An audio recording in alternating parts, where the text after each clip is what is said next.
YouTube, Mac OS Tahoe, the last OS for Intel Macs. So what does this mean? Well, good question. We have some answers for you, and some of which you may or may not want to hear. So there's a list here of compatible Macs for Tahoe, and of course models that support Sequoia but not Mac OS Tahoe. Now, let's keep in mind, though, if given that Apple is saying that this is the last OS for Intel-based Macs, that means for you open core legacy patchers, you're going to be on the naughty list, okay?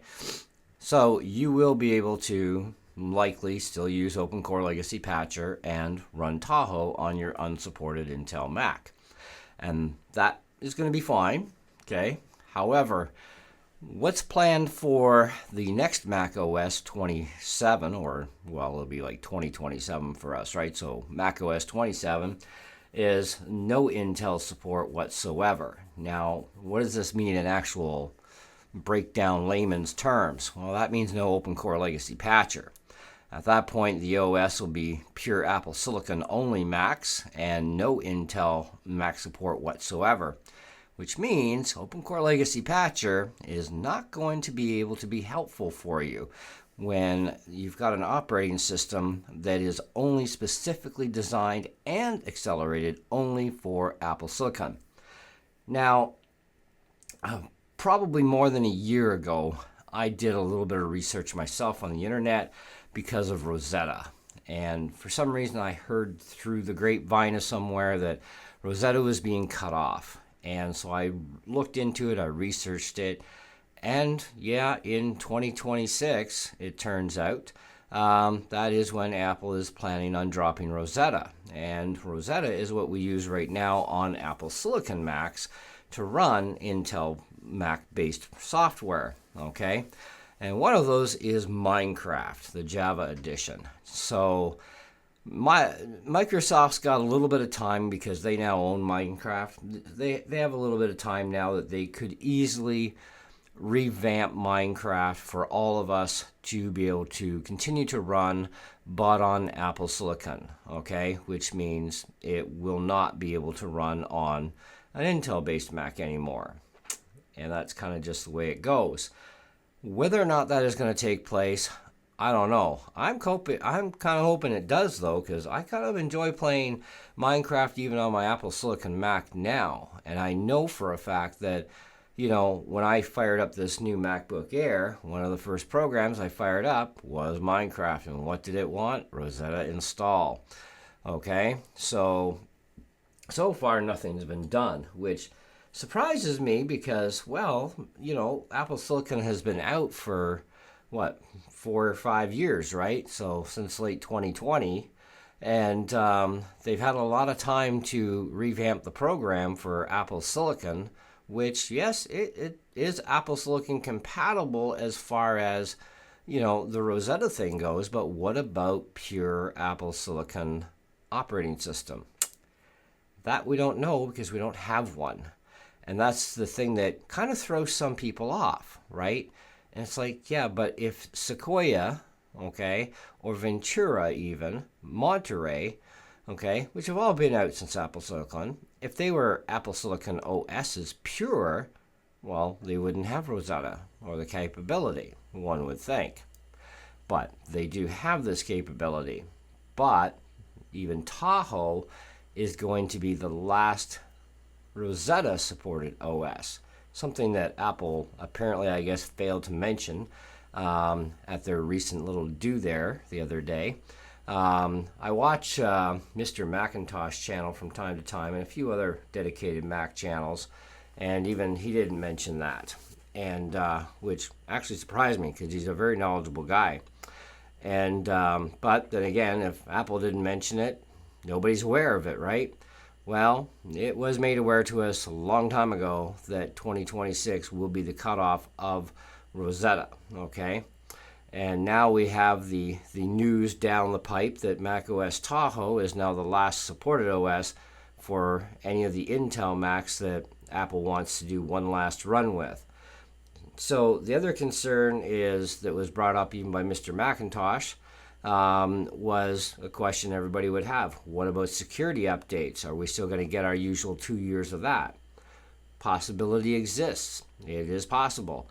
It may or may not happen. The only way to know is to wait it out and see. Okay? But Apple generally does give us that extra 2 years of security updates when they kick off an operating system. Okay? And hopefully they stick to it, because if not, that'd be pretty nasty. So, yeah. Anyways, you can see on the page here the supported OSs, supported Macs and the unsupported Mac models. So if you have any of these models down here, these are the ones that you're going to need Open Core Legacy Patcher for, okay? And any of the ones up top, of course, you will not, okay? So that's kind of your list for now. Keep in mind one other thing. This list may change last minute.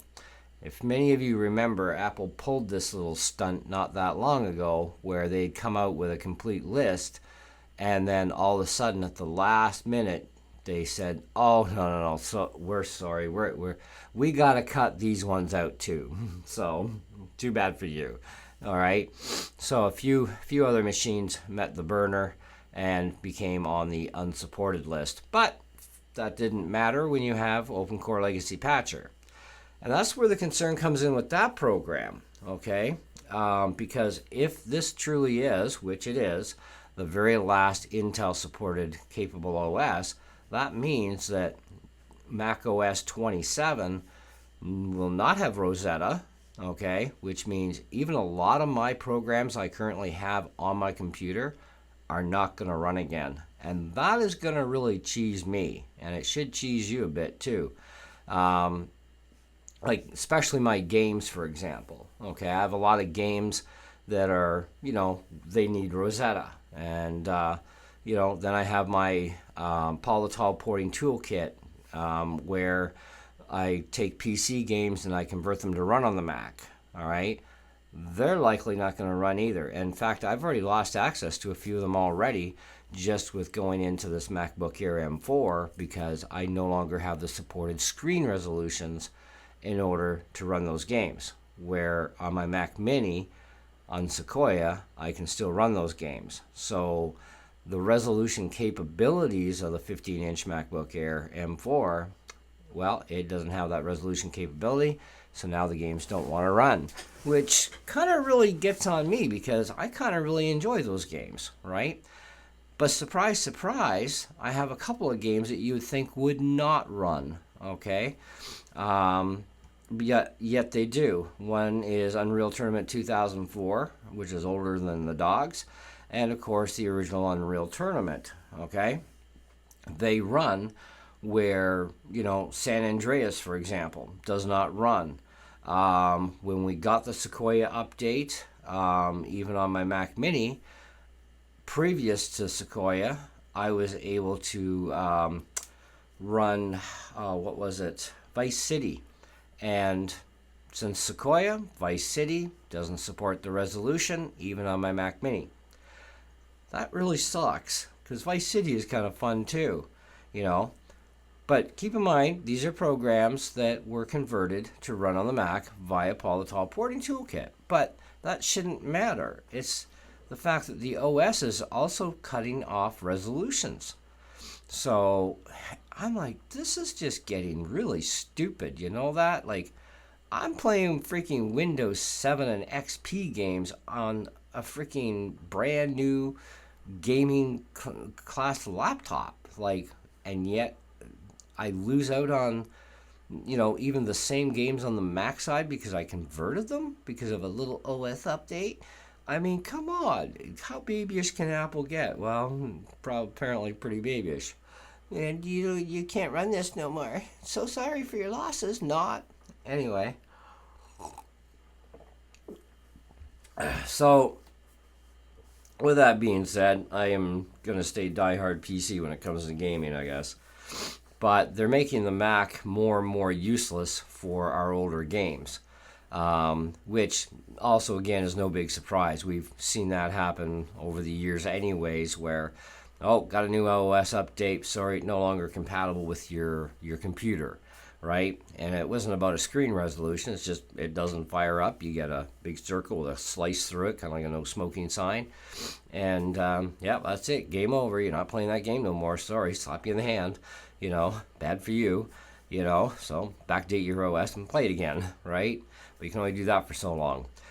Which now makes me really understand why a lot of Mac users are very shy about upgrading to their next Mac OS, except that eventually you don't have a choice, because otherwise you're out of security updates, right?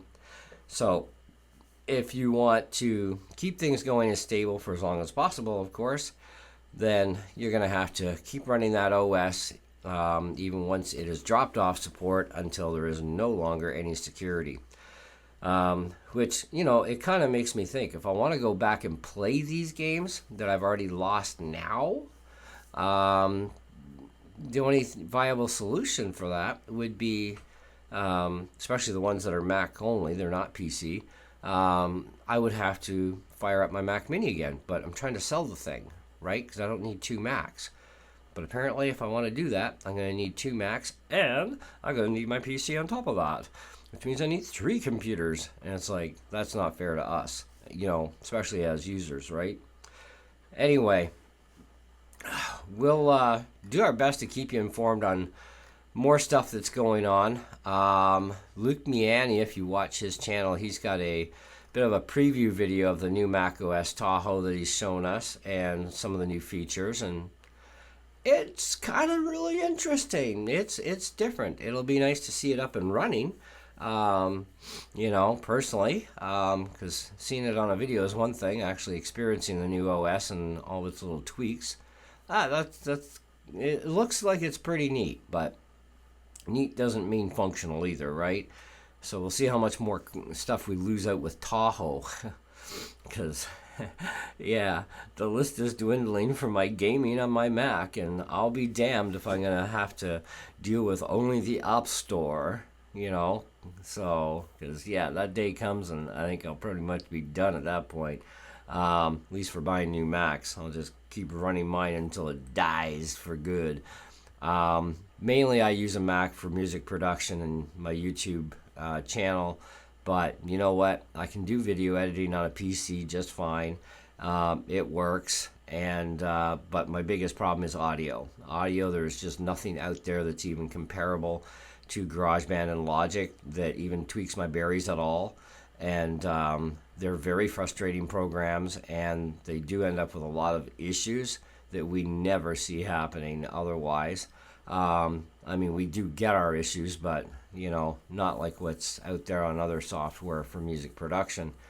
And I don't need that kind of professional level stuff, and I'll be damned if I'm going to pay a subscription every month or every year just to keep a program running on my computer, which would explain why I don't run Parallels or Crossover, because I think it's BS that you have to pay, unless, of course, you want to pay big and get a lifetime subscription to the one, but still with no guarantees, because Apple can easily cut those programs out too. They control the OS, they control the hardware, so think about that, right? If they just all of a sudden don't want Windows themselves, right, they could cut that off, right, with Parallels, and they could certainly cut off Crossover too if they wanted to. I don't think you'd see it ever happening, though, because they would lose too much, but I'm just saying they do have that ability, right, that they could make the choice. We only lost Windows capability with Boot Camp because of Qualcomm controlling Microsoft with their deal, okay, when Apple Silicon came out.